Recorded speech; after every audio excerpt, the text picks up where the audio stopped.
This is your history video for March 18th. We are going to be talking about um, President Hayes today.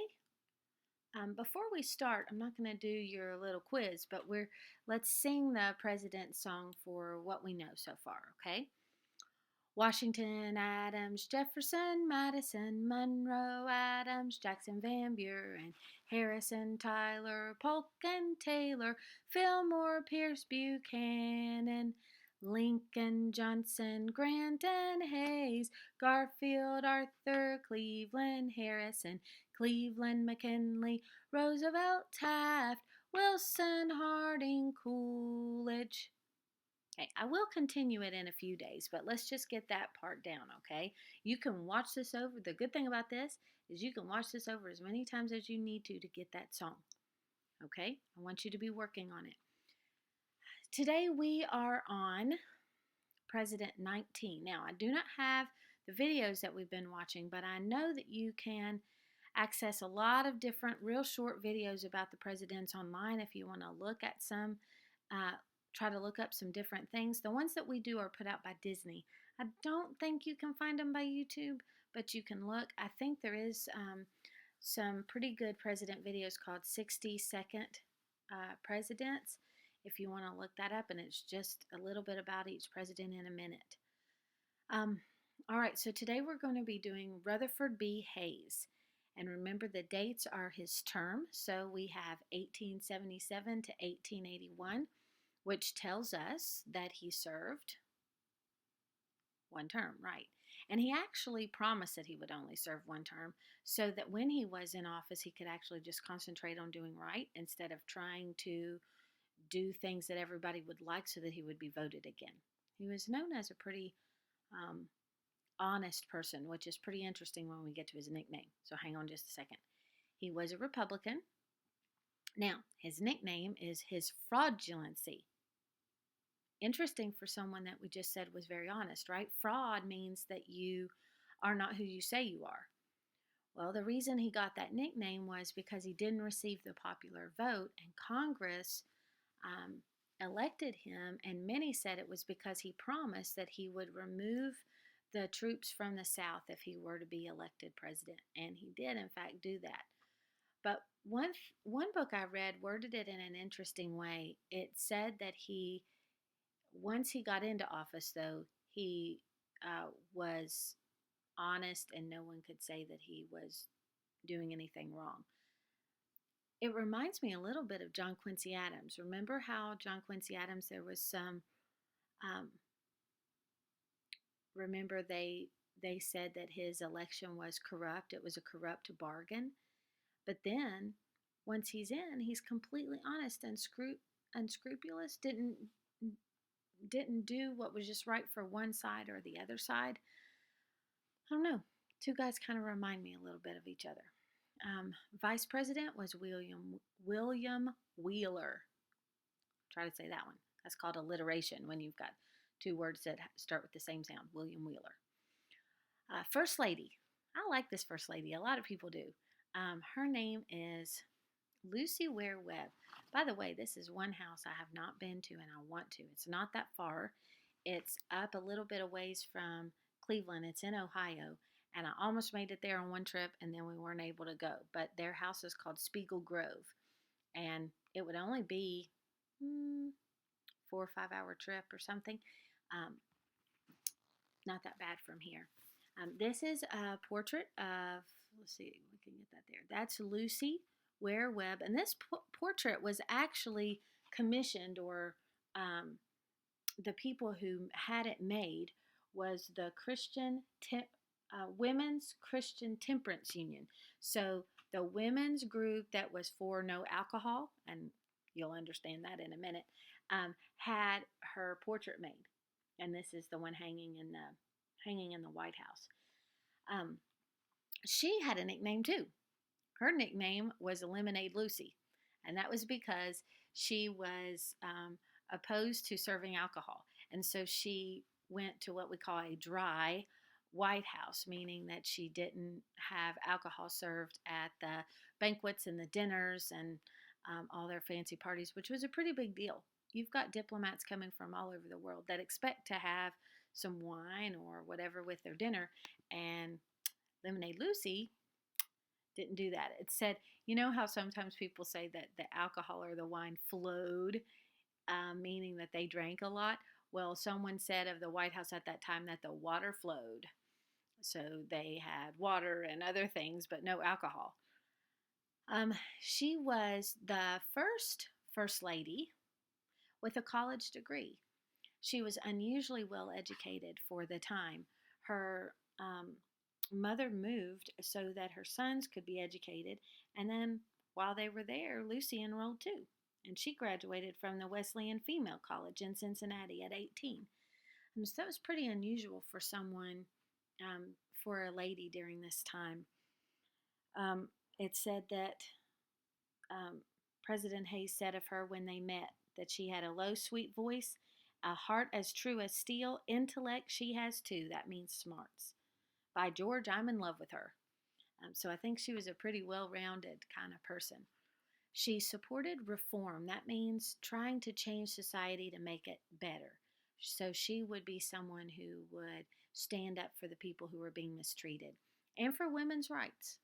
Although she was kind of careful about how much she said. She wasn't like too forceful, but she had her own thoughts, that's for sure. She was a strict Methodist. These were two people that went to church every Sunday, even while they were in the White House. They went to a church there in D.C.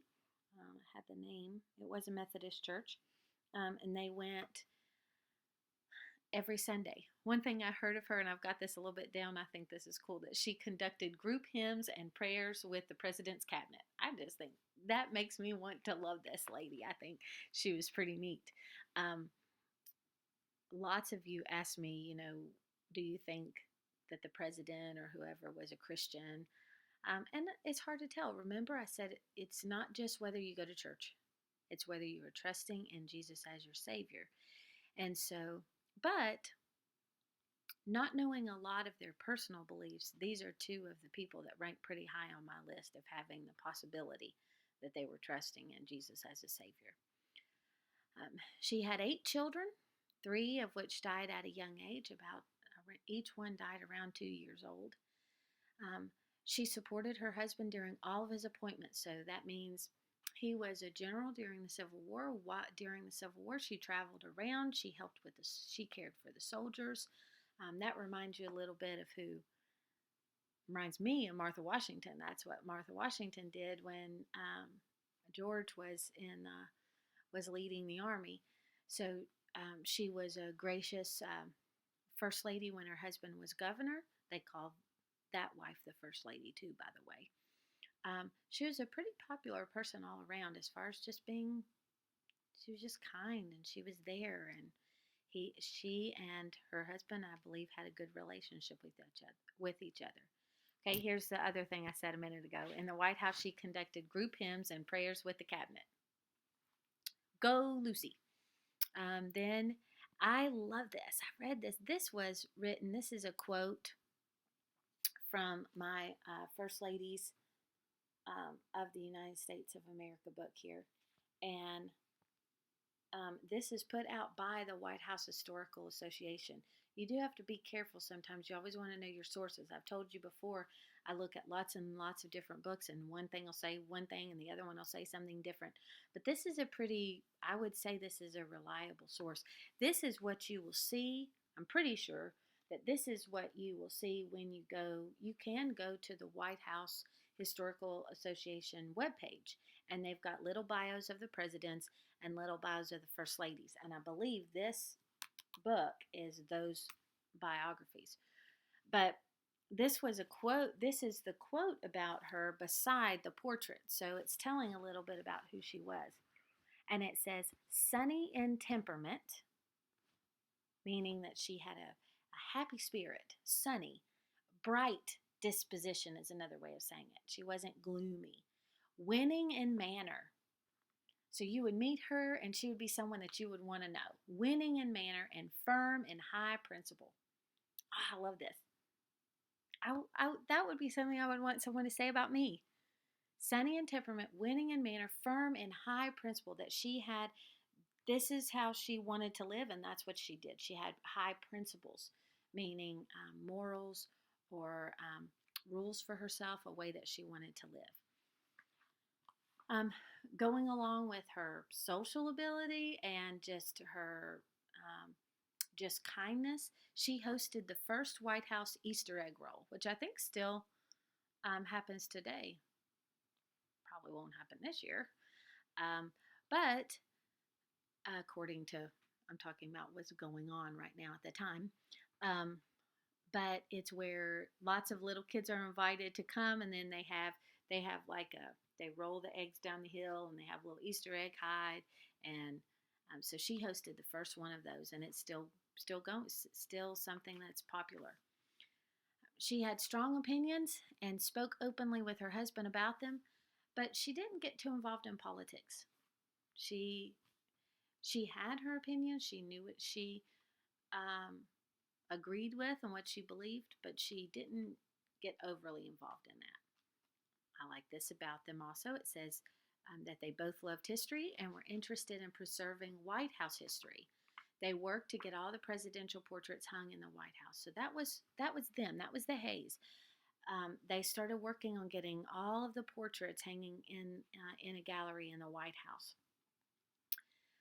She was, and then I have here, she was well loved and a popular first lady and enjoyed informal parties.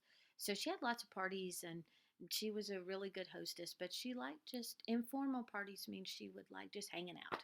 She would like just a small group so that she could talk and get to know them. Um, Seems like maybe this is going to go on my biography list. Maybe I can find someone that's written a good biography about Lucy Hayes. She seems like somebody I would like. Um, okay, you got a picture of who she is. Now picture her in the White House and in that setting. And during this time, remember I said we're um, early 1880s, late 1870s, lots of things going on. Okay, and they enter right after Grant. Remember, Grant ended in scandal. There were lots of scandals, lots of, I didn't talk too much about it, I guess, before, but there was a lot of scandals that he ended his presidency with, just bad dealings that people did. And so it left the American public with a sour taste in their mouth for their leaders. And they needed someone honest like Hayes to come in. And so here comes Hayes and Lemonade Lucy, and it kind of restores their, what's the word I'm looking for? It kind of restores um, their trust. It restores their trust in their leaders a little bit. Okay, let's move on to some about Hayes. So, Hayes is personal. He was born October 1st, 1822. He died in 1893. So that's not, it's about 12 years after he was president. His dad died when he was 2. Now, a lot of times when you hear this, it's usually followed by a lot of poverty, because during that time, the women didn't have much that they could do to support their families if their husbands were gone. But not so much with him. He was raised by his mom, who kind of doted on him because all of her other children died. But his uncle too, and his uncle had some wealth. His uncle, I read something that said his uncle paid $3.50 for the delivery, because Hayes' dad actually died before he was born. It's kind of interesting. Oh no, wait, I have here that he was 2. Let me double check that. I thought I read something else about that. But he was raised by his mom and his uncle. He was well off and educated well. His uncle wanted him to be educated. He served as a Union general during the Civil War. He was wounded 4 times, but had a lot of successes in the war and came out a hero. One thing I read about him said that when he was a lawyer, he spent some of his time defending runaway slaves. I think that speaks for his character as well. And part of his feelings toward abolition came from Lucy. He served so after Civil War, he served in the Congress, and he served 3 terms as governor of Ohio. Now, when he became president, he banned the use of alcohol in the White House. Remember, pause this if you need to. He ended office seeking and required, let's change this. And required people to actually meet with him for an interview.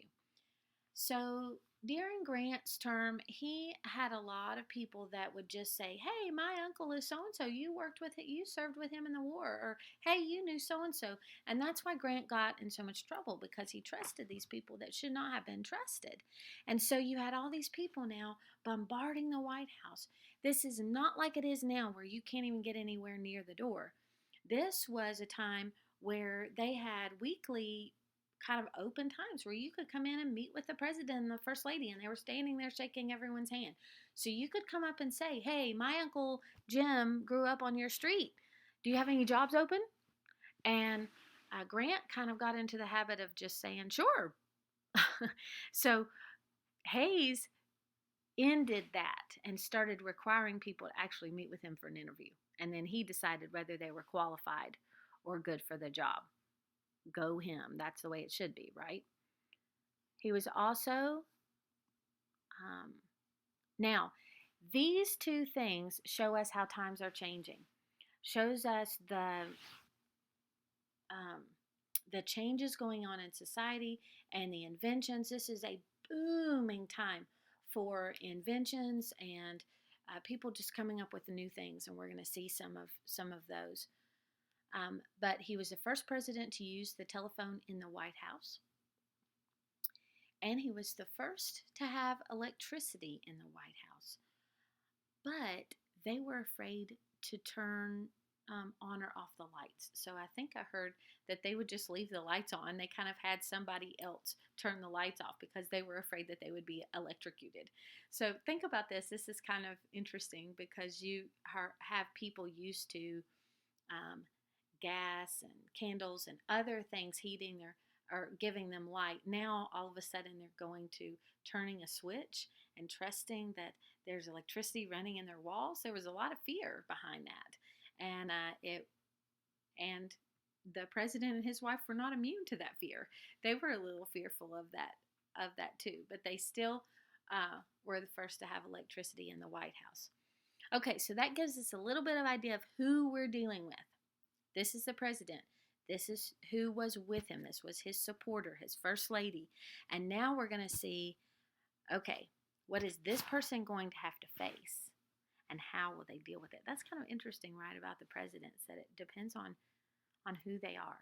Now, when you left school on Friday, I gave each and every one of you a president book to take with you and to do kind of your own research as we go through this. I want you to keep doing that. In the comment section below, I want you to list something that you found out that I did not list, something personal, either about Lemonade Lucy or about Rutherford B. Hayes. Personal information, not about events yet. We're not going there yet. We'll go there tomorrow. You can also list any information that you might have found from a video that you found online. I encourage you to this is a wonderful time to do your own research. Get online and just let your curiosity go. Have a question. That question leads to another question. That question leads to another question. Spend 20 minutes following a trail, and you'll wind up knowing 10 new things that you didn't know when you started that 20 minutes. Okay. Happy hunting. I look forward to hearing about what you found out.